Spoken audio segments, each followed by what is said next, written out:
Chairman Jagdambika পালকে নিযুক্তি করার অভিযোগ এবার। দেখুন, তা আমি জানি না। জয়েন্ট পার্লামেন্ট কমিটি, সেটা ভারতবর্ষের যারা বিরোধী দল কংগ্রেস পক্ষ থেকে প্রথমে দাবিটা উঠেছিল এটাকে জেপিসি করতে হবে, জয়েন্ট পার্লামেন্টারি কমিটি। সেটা ওয়াকআপ নিয়ে আমাদের বিরোধিতা আজ থেকে নয়, ওয়াকআপের শুরু হয়েছিল কংগ্রেসের আমলে। সাচার কমিটির রিপোর্ট প্রকাশের পর প্রথম ভারতবর্ষের মানুষ ওয়াকআপ নিয়ে জানতে পারে।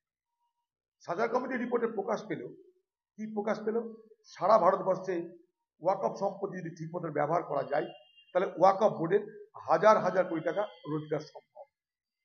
আজকে ওয়াকআপ বোর্ড থেকে অর্থ প্রদান করা হয় মৌলবীদের, এই ইমামদের আর মুয়াজ্জিনদের। সেটা সরকারি তহবিল নয়, ওয়াকআপের সম্পত্তি থেকে, ওয়াকআপের তহবিল থেকে।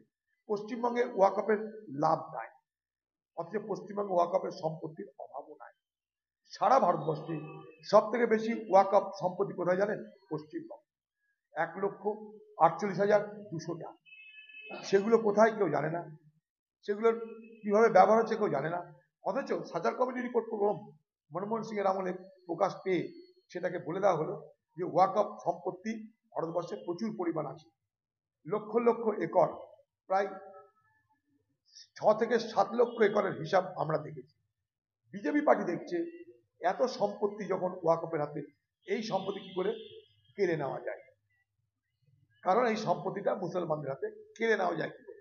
তারা আইনের ফাঁক ফোকর বার করে তারা ওয়াকআপ সম্পত্তিকে কেড়ে নেওয়ার জন্য এক দূরভিসন্ধি করছে। সেইখানে কংগ্রেসের প্রতিবাদ, সেইখানে বিরোধীদের প্রতিবাদ। সেই প্রতিবাদ যাতে প্রকাশ পায় তার জন্য সবাই মিলে চেষ্টা হচ্ছে।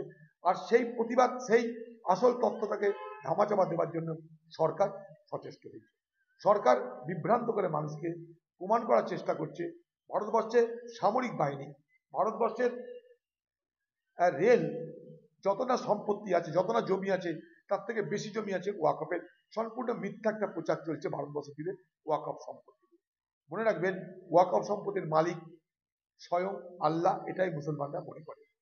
তাই ওয়াকআপ সম্পত্তি নিয়ে ভারতবর্ষের সরকার যেন সংখ্যালঘু মানুষদের কোনো আঘাত না করে, তাদের অধিকার যেন কেড়ে না নেয়, তাদের যেন বঞ্চিত না করে, তার জন্য আমরা আন্দোলন করছি। আমরা এটা করব। দিল্লিতে হয়েছে, আমরা মুর্শিদাবাদে করব। পাশাপাশি এই পশ্চিমবঙ্গে ওয়াকআপ সম্পত্তি 1,48,200 টাকা। সারা ভারতবর্ষে সব থেকে বেশি ওয়াকআপ সম্পত্তি এই পশ্চিমবঙ্গে। সেখানে বিধানসভা ওয়াকআপ সম্পত্তির মধ্যে পড়ে, তার ভাড়া হচ্ছে 100 টাকা। টালিগঞ্জ ক্লাব ওয়াকআপ সম্পত্তি, রয়্যাল গল্ফ ক্লাব কলকাতা ওয়াকআপ সম্পত্তি। আমরা জানি না পশ্চিমবঙ্গে যত ওয়াকআপ সম্পত্তি আছে তার বাজার মূল্য কত, সরকার সেটা ঘোষণা করবে। পশ্চিমবঙ্গ সরকার, তুমি দিল্লিতে গিয়ে ওয়াকআপের বিরোধিতা করছো, অথচ বাংলায় ওয়াকআপের সম্পত্তি লুট করছো। দুটো একসঙ্গে চলতে পারে না।